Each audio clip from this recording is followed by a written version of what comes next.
Brought to you by NBC bearing, भारताची पहिली bearing उत्पादक। पुढचे 2 ते 3 दिवस कोकणात पावसाचा जोर हा वाढण्याची शक्यता हवामान खात्याने व्यक्त केलेली आहे।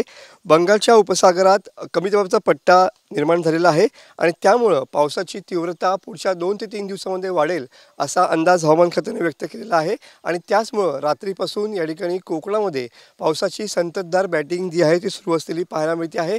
रात्रीपासून जो पाऊस पडतो आहे तो त्यांनी सकाळी या ठिकाणी थोडीफार उसंत घेतलेली पाहायला मिळते आहे। जिल्ह्यासाठी आज पावसाचा ऑरेंज अलर्ट या ठिकाणी पाहायला मिळतो आहे। रात्रीपासून जो पाऊस सुरू झालेला आहे त्याची बॅटिंग जी आहे ती सकाळपर्यंत सुरू होती, मात्र आज सकाळपासून पुन्हा एकदा थोडीफार पावसाने या ठिकाणी उसंत घेतलेली पाहायला मिळते आहे। या सततच्या पडणाऱ्या पावसामुळे नद्यांच्या पातळीमध्ये या ठिकाणी वाढ झालेली पाहायला मिळते आहे।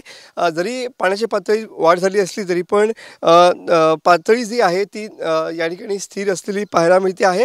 खास करून किनारपट्टी भागामध्ये पावसाचा जोर जो आहे तो पुढचे 2 दिवस कायम असण्याची शक्यता हवामान खात्याने व्यक्त केलेली पाहायला मिळते। बघू शकता की आपण सध्या काजळी नदीच्या तीरावरती आलेलो आहोत आणि या ठिकाणी सुद्धा पाण्याच्या पातळीमध्ये वाढ झालेली पाहायला मिळते आहे, कारण रात्रीपासून पाऊस जो आहे तो या ठिकाणी पडतो आहे आणि त्याचमुळे पुढचे 2 दिवस या ठिकाणी पावसाचे असणार आहेत आणि सध्या ढगाळ हवामान असलेलं पाहायला मिळत आहे। मात्र पुढचे 2 दिवस हवामान खात्याने या ठिकाणी कोकणात पाऊस पडेल असा अंदाज व्यक्त केलेला पाहायला मिळतोय। कॅमेरामन समित गजनेसह मी Manoj Dele, TV9 Marathi, Ratnagiri. Brought to you by NBC bearing, भारताची पहिली बेअरिंग उत्पादक।